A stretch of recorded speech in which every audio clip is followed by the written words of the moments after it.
my name's Sarah. My family's from South Korea. I'm Joanna Voss, and I'm from Germany. Hi, my name is Daniel Guerrero, and I'm from Cali, Colombia. My name is Tasso Karnezis, and I'm from Greece. I'm Shom Tawari, and I'm from India. My name is Onurjan Tatsman. How did you arrive in Charlotte, North Carolina? I got to Charlotte because my dad was transferred through his job.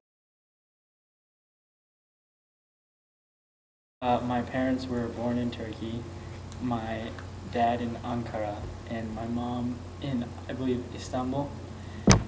And they came over to America for college, and they met at the University of South Carolina. My mom's side of the family moved to the U.S. when my mom was about 8 years old. Her father had a job opportunity in the Charlotte region, so they moved here in the 70s. And then my dad came to the U.S. for attending college. I'm an exchange student, so I'm going to stay for a year and get to know the culture and the language. My dad was born in a village called Silimna, which is in the mainland of Greece. He moved to America when he was like a teenager, just about. And on my mom's side, her parents were born in an island called Chios. And they moved over here and had my mom in America. How is the United States different from your country? The U.S. has a different sense of like self-being. We're more competitive in the United States, it seems, where in Greece there's more of a low-energy nature. Well, the U.S. has much more opportunities and is less corrupt than India, so it provides a better opportunity for children, I feel. It's a lot more leisure in India than it is here because while the education focus is much stricter in India and they do attend school much more often, they have more festivals and such events. My mom has told me over and over again that I have a lot of opportunities here that she wouldn't have had if she had raised me in South Korea. Just probably the amount of diversity, because obviously South Korea is a pretty homogeneous country. Probably the languages. I've been able to learn English and Spanish. The major difference between the U.S. and Turkey is, I guess, the wealth distribution among the U.S. citizens. In Turkey, being a former third world country, there are some parts that are really bad, and some parts, that are really, really well off. But here, it's a little bit more even.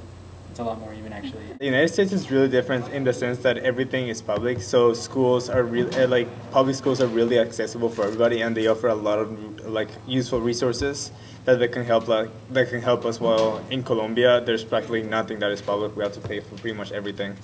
Everything's a lot bigger, like the cars, the grocery store. Is there a large community of your culture in Charlotte? There's a growing Hispanic population coming to Charlotte, mostly because of the abundance of jobs that are coming in, but there is not a strong, unified presence. There is a South Korean community here, but I wouldn't say that it's large, and I wouldn't say that I'm a really big part of it, just because I feel like there are so many more opportunities being integrated in other cultures here. Yes, the Greek Orthodox Church called Holy Trinity is where most of the Greeks meet and congregate. No, everybody tells me their parents are half German. There's a little bit of a Turkish community. There was actually a Turkish festival a couple of weeks ago here in Charlotte, and there are a lot of supporters of the Turkish community, so a lot of people came out and were interested. Yes, it's actually the second biggest minority in Charlotte. We have Temple, and there are several Indian performing arts clubs and such. Do you feel that Americans know a lot about your culture? Never. No. Not at all. I think you can say the same for different Asian cultures as well, like Chinese cultures, Vietnamese cultures. A lot of Americans find it difficult to differentiate between all of these cultures and instead kind of confuse themselves between all of them. Definitely not. The thing that especially in Germany, it's a lot about Second World War that people still don't see that it's over. Like, I don't think people realize that that's like that was 60 years ago, and no one really thinks that anymore. I feel like they do not, especially because, I mean, living here for 4 years, and for the past 4 years I've been trying to teach kids about my culture, and they still, many of them don't even know about it, or they just don't care. So there's a lot of apathy against like other cultures, and as a result, Americans don't really know much. No, because often in the South, people choose to be less open to new cultures. However, there are several people who are aware. I feel like the majority of the community is unaware.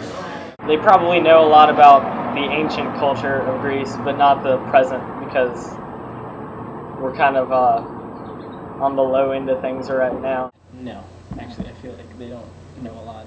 I feel like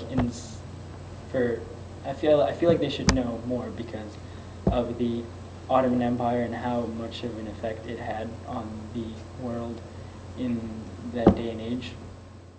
Do you feel completely accepted here? Yes, I do. Like in the beginning, you have to, for like a week or so, you're the new one, so people are interested in who you are and what's going on, but then at some point, you're the one who has to start talking to others. It's not them talking to you. Yeah, definitely.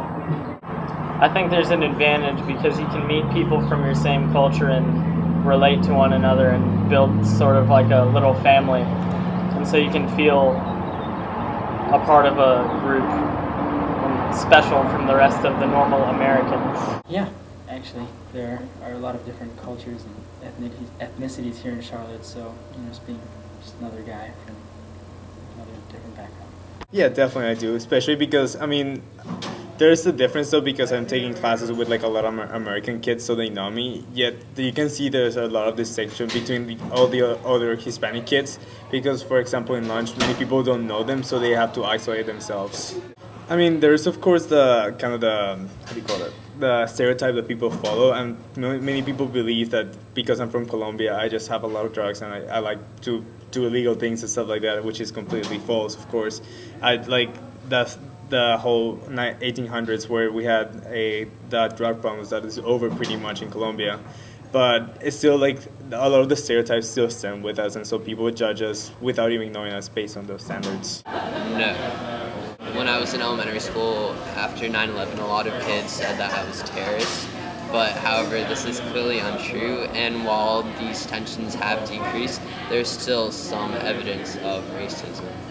It's actually pretty cool because several people asked me about my culture and stuff, and I feel like I'm an ambassador to the U.S. from India, so it's pretty cool. Yeah, definitely. In terms of definitely first impressions, I feel like a lot of people get a stereotype of me that is not necessarily true, and I think that a lot of times it's easy for people to assume that I'm good at math, or I play the piano or the violin or something like that. It's not necessarily a bad stereotype, but it is something that isn't always necessarily true.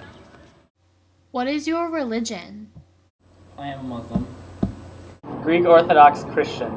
Not religious. Hindu. I'm actually Southern Baptist, but my mother was Catholic and my dad was Buddhist. I'm Roman Catholic. Has the language barrier made the transition difficult? Yes, it has made it, because I didn't speak English my freshman year, and especially coming into honors and IB classes, it was kind of hard at first. Teachers would make fun of my accent and stuff like that. It's really easy for me. English is really not that hard for me to understand. What is one thing you think people should know about your culture? You know that like we're a very different culture. We're not about like doing the drugs. We're not about drug cartels or illicit activities. We're mostly about like hard working and stuff. So like our main source of export, for example, is coffee. And if you don't know about it, coffee takes a lot of like manpower and stuff like that. So we dedicate a lot of time to it, a lot of dedication. We try to establish a strong like nationalistic community by like trying to get our people together. I would say that Koreans in general are really hard to generalize. I bet it's the same with every other culture around here, but not around here, but I bet that every single culture is really hard to generalize for. But I think Koreans in particular have a strong nationalistic pride, I guess. Especially in larger Korean community centers like Los Angeles or Washington, D.C., you see lots of congregations of Korean Americans who work in different professional areas. Like there's a Korean engineering association. We aren't terrorists. I think that's definitely like that it's totally different from what they think it's like. Like it's very modern. Everything's really modern and definitely there are not a lot of people that are like Nazis. Well, I believe that we are a very diverse culture, or and there are many different things that set us apart from different cultures and nationalities.